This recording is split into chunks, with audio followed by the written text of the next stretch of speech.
제2차 세계 대전 중에 있었던 한 사건입니다. 전쟁 중에 남편을 잃은 젊은 여인이 있었습니다. 갑자기 남편을 잃은 충격이 참 깊었습니다. 절망에 빠졌습니다.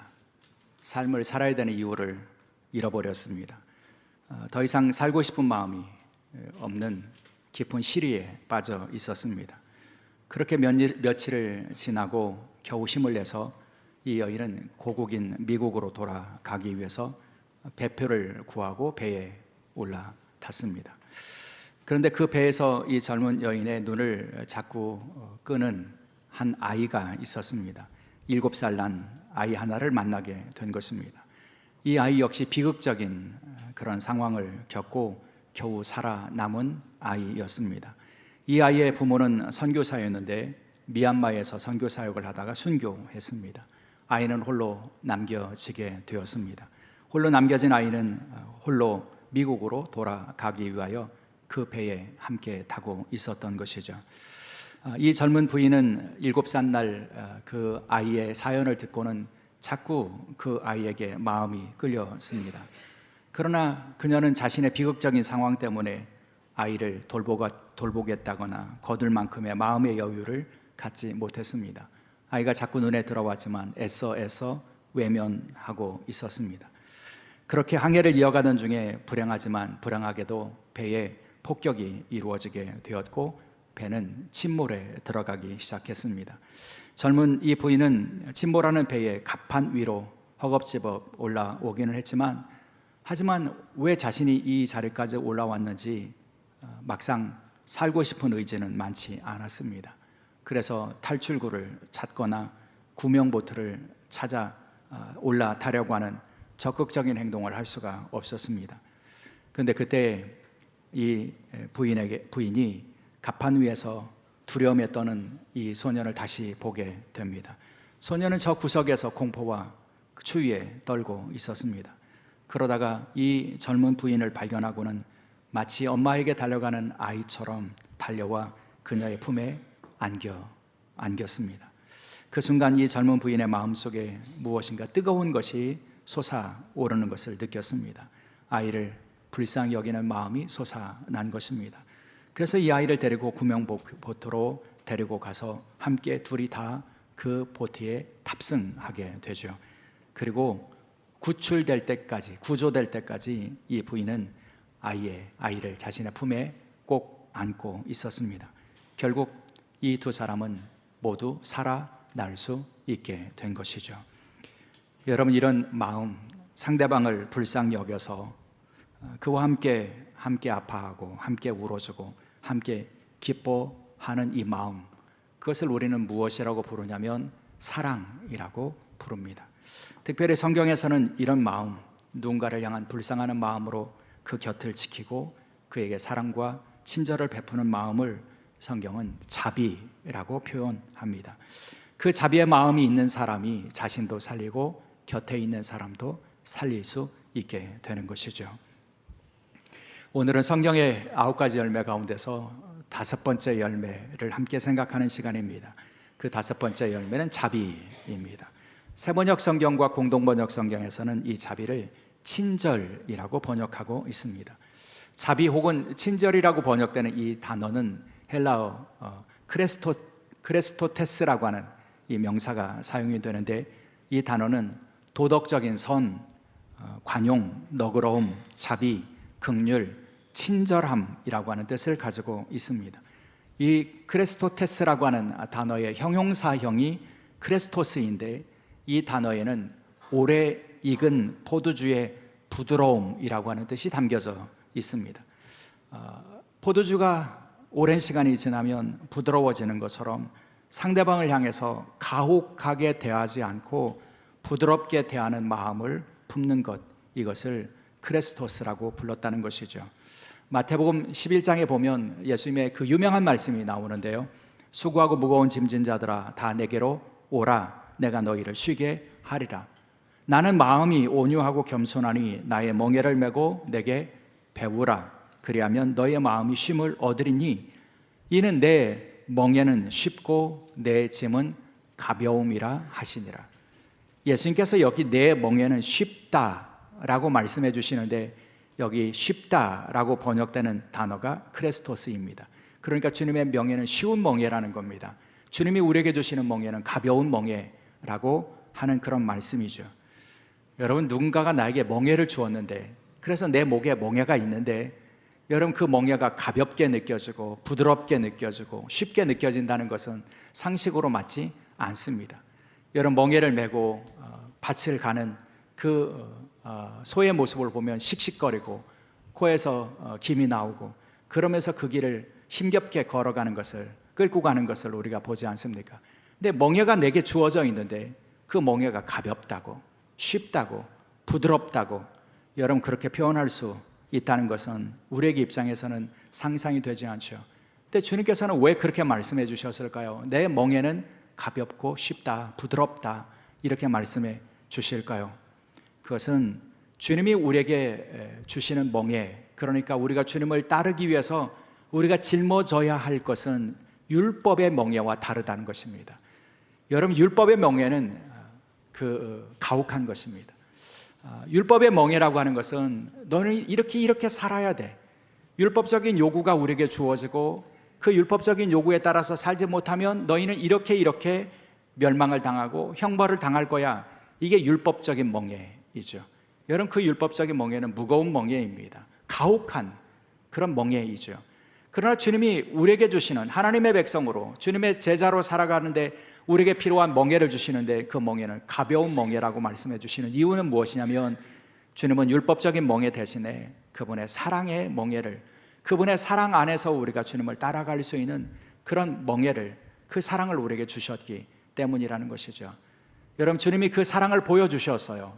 우리가 그 율법을 지키지 못했을 때 가혹한 형벌을 당해야 되는 마땅한 우리에게 주님께서는 그 형벌을 대신 짊어지시는 사랑을 보여주셨어요. 그리고 그 사랑 안에 있으면 너희의 멍에가 가벼워진다고, 부드러운 멍에를 메고 나를 따르게 될 것이라고 말씀해 주셨다는 거죠. 이것이 친절이고 성경이 말하는 자비라고 할 수 있습니다. 여러분, 자비라고 하는 것은 결국 상대방을 불쌍히 여겨서 그 멍에를 주님처럼 대신 짊어지는 것이 자비입니다. 상대방의 버거운 짐을 보고 그것을 안타까워하며 상대방에게서 그 짐을 벗겨주고 짐을 대신 지어주고, 그래서 상대를 편하게 하는 행동, 이것이 자비입니다. 사랑 때문에 상대방을 향해서 부드럽게 말하고 부드럽게 대하고 친절을 베푸는 것, 이것이 자비입니다. 근데 여러분, 그 자비는 성령의 열매라는 것입니다. 우리가 맺을 수 있는 인격적인 열매가 아니라는 것입니다. 성령께서 성령 안에 있는 사람들에게, 성령의 이끄심을 따라 살아가는 사람들에게 주시는 열매라는 것이죠. 여러분, 생각해 보면 성령의 사람이 성령의 인도하심을 따라 성령 안에서 살아갈 때 자비의 열매가 맺혀지는 것은 당연한 일입니다. 늘 말씀드린 것처럼 우리가 성령의 열매를 맺는 것은 그 성령이 하나님의 영이시기 때문인데요, 그래서 우리는 하나님의 성품을 성령의 인도하심을 따라 살아가는 동안 닮아가게 되었는데요, 자비도 마찬가지라는 것입니다. 여러분, 자비는 하나님의 성품이라는 거죠. 하나님이 자비로우신 분이시라는 겁니다. 그것이 성경이 증언하는 하나님의 성품이고 그리고 본성이라고 하는 것이죠. 하나님께서 친히 모세를 찾아오신 사건이 있죠. 호렙산으로 모세를 찾아오셔서 출애굽기 34장 6절에 보면 이렇게 말씀해 주세요. 여호와께서 그의 앞으로 지나가시며 선포하시되 여호와라 여호와라, 자비롭고 은혜롭고 노하기를 더디하고 인자와 진실이 많은 하나님이라. 여러분, 이 말씀은 하나님께서 모세에게 친히 당신이 어떤 존재인지, 어떤 성품을 가지고 있는지를 알려주시는 그런 장면이 있잖아요. 근데 하나님 당신을 뭐라고 말씀하냐면, 하나님 당신은 자비로우신 분이시라고, 은혜로우신 분이시라고 그렇게 말씀해 주십니다. 근데 하나님의 성품이 자비로우시다는 것은 우리가 하나님의 말씀을 통해서 알게 된다는 거죠. 그래서 그 하나님의 자비를 배운 사람들, 하나님의 자비로우신 성품을 깨달은 사람들, 그래서 그들은 하나님의 자비로우심을 전하고 증언하는 삶을 살았습니다. 모세가 그랬습니다. 하나님이 자비로우신 분이시라고 친히 말씀해 주시는 것을 듣고 알았던 모세는 이스라엘 백성들을 향해서 이렇게 증언합니다. 신명기 4장 31절인데요. 내 하나님 여호와는 자비하신 하나님이시라.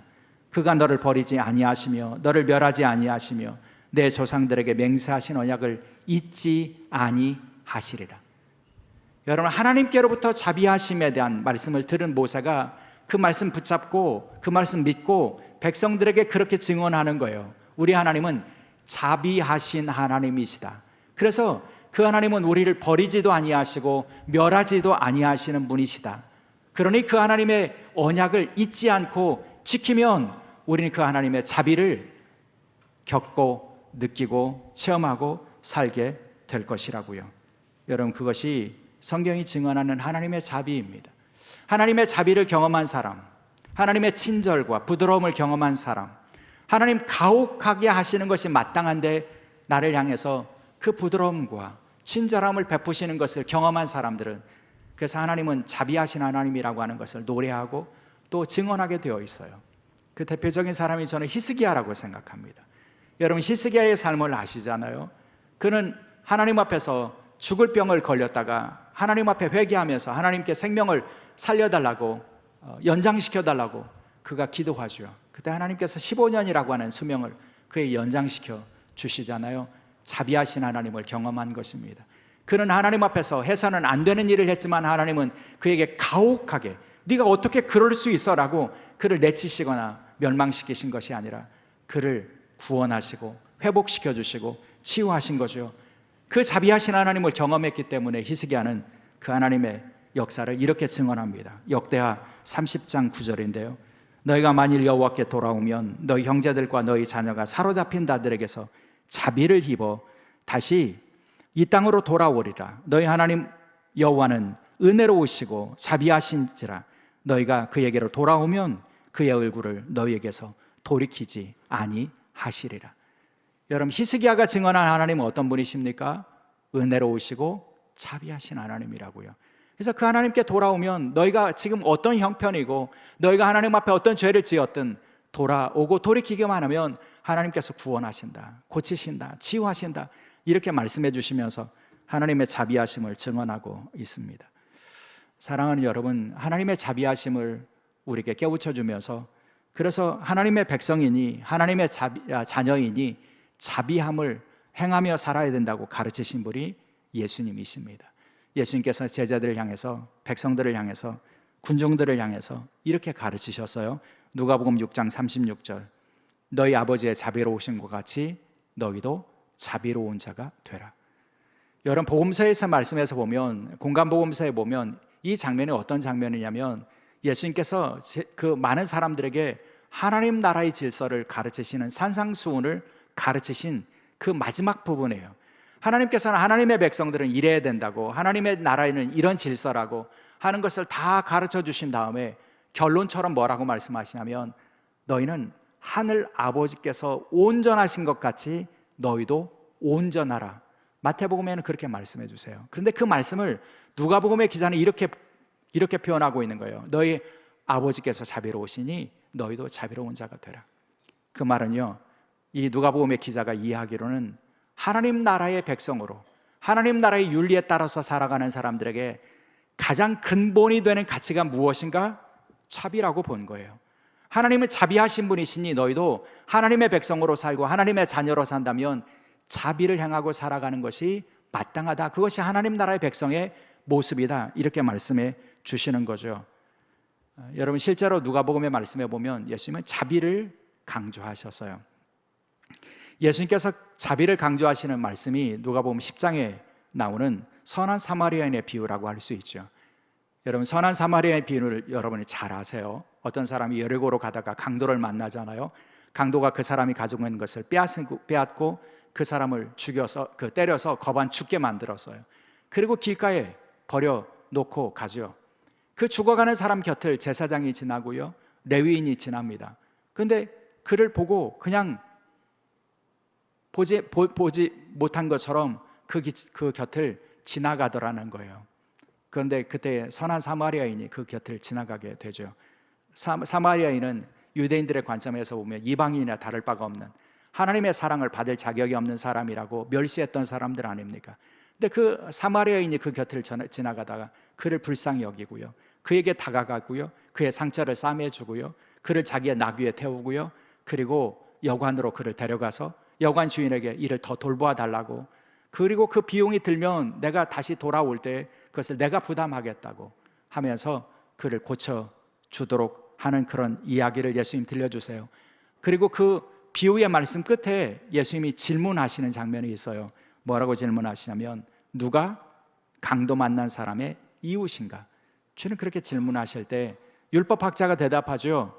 자비를 베푼 사람입니다. 그 말씀을 들으시고 그 대답을 들으시고 예수님 거기에 덧붙여서 이렇게 가르쳐 주세요. 가서 너도 이와 같이 하라. 가서 너도 자비를 베푼 사람처럼 하라, 이렇게 말씀해 주시는 거죠. 여러분, 예수님께서 주시는 명령은 이것입니다. 자비를 베풀라.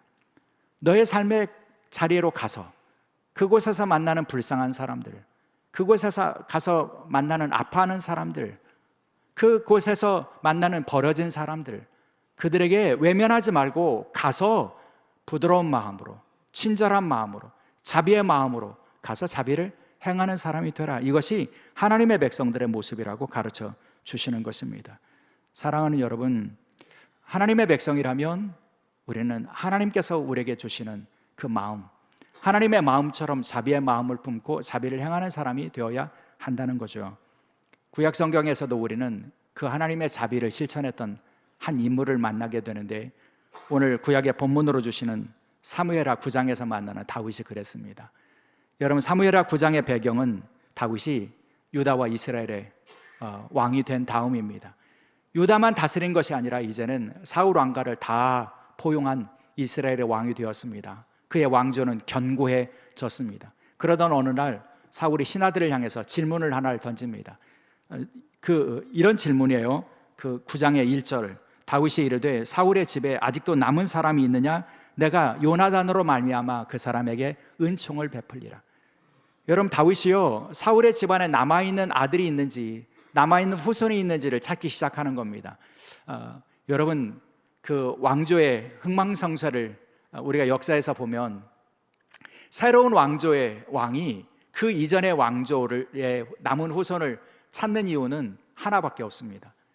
잠재적으로 정치적인 그런 대적이 될 수 있는 위험 인물이 될 수 있는 지난 왕조의 그런 왕자를 제거하기 위해서 찾는 경우밖에 없어요. 근데 다윗은 뭐라고 말하냐면, 사울 왕조에 남은 자가 있느냐? 내가 요나단으로 말미암아 그에게 은총을 베풀겠다, 이렇게 말해요. 그래서 그 은총을 베풀기 위해서 사람을 찾습니다. 사울 왕조에 남은 사람을 찾기 위해서 계속해서 그 찾는 노력을 기울이게 되고요. 그리고 실제로 다윗의 왕조에 요나단의 아들이었던 무비보셋이라고 하는 사람을 찾게 됩니다. 그리고 그에게 약속한 것처럼 그를 제거하거나 죽이지 않고 그에게 자신이 베풀 수 있는 선과 은총을 베풀기 시작합니다. 그래서 사무엘하 9장의 말씀에 여러분, 그 시바라고 하는 이 시종이 나오는데, 그 시종에게 다윗이 뭐라고 말합니까? 사울 왕에 남아있는 것을 무비보셋에게 주라. 여러분, 재산을 줍니다. 그리고 무비보셋을 향해서는 어떻게 했어요? 다윗의 상에서 함께 밥을 먹도록 합니다. 여러분, 본문에 보면 다윗의 식탁에서 무비보셋이 함께 식사하는 장면이 계속 반복이 돼요. 7절, 10절, 11절, 13절이나 4번이나 반복이 되는데, 여러분, 고대 사회에서 왕의 식탁에서 함께 식사한다는 것은 엄청난 특권을 의미합니다. 왕자들이 누릴 수 있는 특권을 무비보셋이 누렸다는 겁니다. 여러분, 무비보셋이 누구입니까? 그렇게 대우받을 만한 그런 조건을 갖추지 못한 사람입니다. 아버지도 죽었고 할아버지도 죽었고 패망한 왕조에 남아있는 그런 핏줄이었습니다. 여러분, 이 사람은 무슨 권위를 주장할 만한 그런 근거가 아무것도 없습니다. 심지어는 쩔뚝발이었습니다. 장애를 가지고 있는 사람이었습니다. 그런데 여러분, 다윗은 그의 가지고 있는 모든 조건들을 뛰어넘어서 그에게 은총을 베풉니다. 선을 베풉니다. 왕자처럼 여겨줍니다. 존귀하게 여겨줍니다. 그를 부유하게 만듭니다. 여러분, 이것을 그 성경은 은총을 베푸는 모습이라고 그렇게 말씀하고 있는데, 우리는 이 다윗의 모습에서 하나님의 자비를 발견할 수 있게 된다는 겁니다. 여러분, 선을 행하고 자비를 베풀고 불쌍히 여기고 부드럽게 여기고 친절을 베풀고 이것이 바로 자비를 향하는 사람들의 모습이라는 것이죠. 하나님께서는 하나님의 자비를 깨닫는 사람들이 그 자비를 세상 속에서 실천하며 살기를 원하신다는 것입니다. 그러므로 사랑하는 여러분, 우리는 특별히 성령의 인도하심을 따라 살아가는 동안 우리 속에 자비가 샘솟고 우리의 언어와 우리의 손길과 우리의 삶을 통해서 그 자비가 드러날 수 있어야 할 것입니다. 우리 주변에 불쌍히 여겨야 될 사람들을 불쌍히 여기고 그들을 향해서, 내 주위에 있는 사람들을 향해서 율법의 잣대를, 가혹한 잣대를 들이매는 것이 아니라 그들을 향해서 부드러운 마음과 또 자비의 마음, 사랑의 마음으로 그들을 불쌍히 여기고 그들에게 친절을 베풀 수 있는 사람들이 되어야 한다는 거죠. 그런 사람들에게 복이 있습니다. 그 복은 무엇이냐면 긍휼히 여기는 사람이 긍휼함을 받게 된다고 예수님 말씀하신 것처럼요, 그런 자비를 향한 사람이 더 큰 자비를 받게 되는 것, 이것이 하나님 나라의 질서라고 하는 것이죠. 이런 이야기를 읽은 적이 있습니다. 어느 비바람이 치던 어느 밤이었습니다. 필라델피아에 한 여관이 있었는데 그 여관에 노 부부가 자정을 넘은 1시 가까운 시간에 그 여관을 찾아 들어와서는 방을 구하더라는 것입니다. 이미 방을 구하기 위해서 그 빗속에 이 필라델피아의 시내에 여러 호텔들을 찾아다녔지만 방을 얻을 수가 없었다고 하는 딱한 사정을 이야기하면서 제발 방을 하나 내어달라고 부탁하더라는 겁니다. 그러나 여관의 지배인의 입장에서는 그것이 어려운 일이었습니다. 왜냐하면 당시에 이 필라델피아라고 하는 도시에 3가지의 아주 큰 행사가, 전국적인 행사가 모이고 있었고, 그래서 어느 호텔, 어느 숙박업소에서도 빈 방을 찾기가 어려운 그런 상황이었습니다. 물론 이 여관에도 빈 객실이 없었죠. 그래서 이 지배인이 그렇게 말합니다. 저희 객실에도 모든 사람들이 다 들어 있습니다. 그러나 이 밤 자정이 넘은 1시에 비가 쏟아지는 거리로 당신들을 쫓아내기를 원치 않습니다. 그래서 혹시 누추하지만 제가 쓰는 방이 하나가 있는데 당신들이 괜찮다면 거기서 쉬다가 가셔도 되겠습니다. 자신의 방을 내어준 것이죠. 노부부가 선택의 여지가 없었습니다. 좋겠다고, 좋다고, 감사하다고 대답하고는 하룻밤을 그 지배인의 방에서 쉬다가 가게 됩니다. 그 다음날 아침에 그 여관을 나서면서 노신사는 안내일에게 이런 말을 해요. 내가 어젯밤에 보니까 당신은 미국에서 가장 훌륭한 호텔의 주인이 될 만한 자격이 있다고, 언젠가 내가 당신에게 멋진 호텔 하나 지어 주겠다고 그렇게 말합니다. 안내인의 입장에서는 도저히 믿어지지가 않았고요. 그래서 그냥 웃어 넘겨버렸습니다. 그리고 시간이 2년이 지났습니다. 2년이 지난 다음에 이 지배인에게 뉴욕에서 왕복 기차표와 초청장이 동봉된 편지가 하나가 도착합니다. 바로 그 노신사가 보낸 그런 초청장이었죠. 뉴욕에 도착합니다. 그리고 이 노신사를 만납니다. 그러자 노신사가 뉴욕의 한 거리로 그를 데리고 갑니다. 그들이 찾아간 그 자리에는 하늘 높이 솟은 그런 빌딩이 하나가 있었습니다. 노신사가 이렇게 말하죠. 이것이 바로 자네가 운영해 보라고 지은 호텔일세. 여러분, 이 지배인은 그 거대한 호텔을 운영하는 그런 호텔의 주인이 될 수 있었다는 것이죠. 그렇게 할 수 있었던 것은 이 사람이 베푼 아주 작은 자비와 친절이 있었기 때문입니다. 그 베푼 자비와 친절이 더 큰 자비와 친절로 그에게 주어지게 된 것이죠. 사랑하는 여러분, 자비는 하나님의 백성들의 맺어야 될 열매인데요, 여기 자비라고 하는 이 단어를 한자로 보니까 그 사랑자자를 쓰더라고요. 근데 여러분, 사랑자자의 모양을 여러분 기억하십니까? 이 사랑자자는 거물현자가 둘이 있고 그리고 그 밑에 마음심자가 있는 그런 모양새를 가지고 있죠. 동화 작가인 윤구병은 그래서 이 사랑자자를 풀어서 설명하면서 저 거물현자는 하늘의 색깔, 하늘을 의미하는 색깔이다, 그렇게 표현하면서 하늘을 의미하는 검은 현자가 2개가 들어 있다는 것은 하늘같이 너른 마음을 가지고 있는 것을 의미한다. 이것이 자비의 의미이다. 이렇게 설명한 적이 있습니다. 하늘처럼 너른 마음. 여러분, 그것이 자비의 마음이고, 그 자비의 마음이 있는 사람만 내 주변에 있는 사람들을 향하여 가혹한 율법의 잣대를 들이밀지 않고 부드럽고 친절하게 대할 수 있게 된다는 것이죠. 사랑하는 여러분, 하나님은 자비로우신 분이십니다.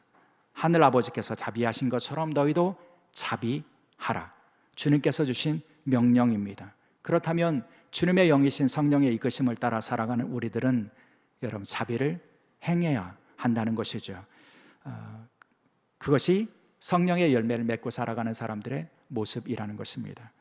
성령의 열매를 차례차례 살펴보고 있는데, 성령의 열매를 살펴보면서 갈라디아서 5장을 계속 그 말씀을 생각해 보게 되는데요, 갈라디아서 5장을 생각할 때 제 마음속에 이렇게 깊이 와닿는 말씀이 하나가 있었습니다. 그것은 뭐냐면 금지할 법이 없다는 것입니다. 여러분, 성령의 사람에게 성령의 열매를 맺는 것은 금지할 법이 없다는 거죠. 왜요? 성령의 이끄심을 따라 살아가는 사람들은 마땅히, 당연히 그 열매가 주어지게 되어 있다는 것입니다.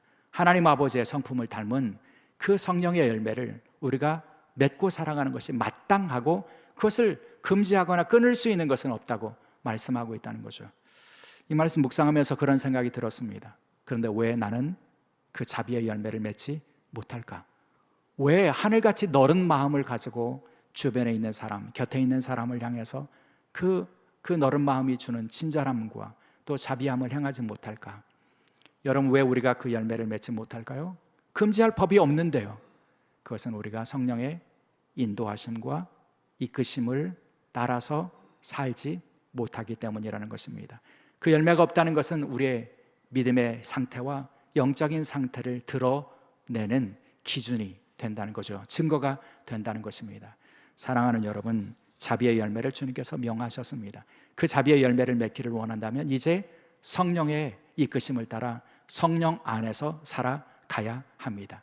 한 주간도 이 무더위 가운데서 살지만 성령의 인도하심과 성령의 이끄심을 따라 하늘 같은 너른 마음을 가지고 곁에 있는 사람을 향하여 자비와 친절을 행하고 살아가는 하늘의 백성들이 될 수 있기를 주의 이름으로 축원합니다. 기도하시겠습니다. 하나님, 성령의 이끄심을 따라 살아가는 성령의 사람으로 저희를 부르셨는데, 저희 속에 성령의 열매가 없는 것은 저희가 성령의 이끄심을 부정하고 외면하고 성령을 소외시키고 살아가는 것이 아닐까. 주님, 저희들이 두려운 마음으로 저희의 모습을 주님 앞에 정직하게 고백합니다.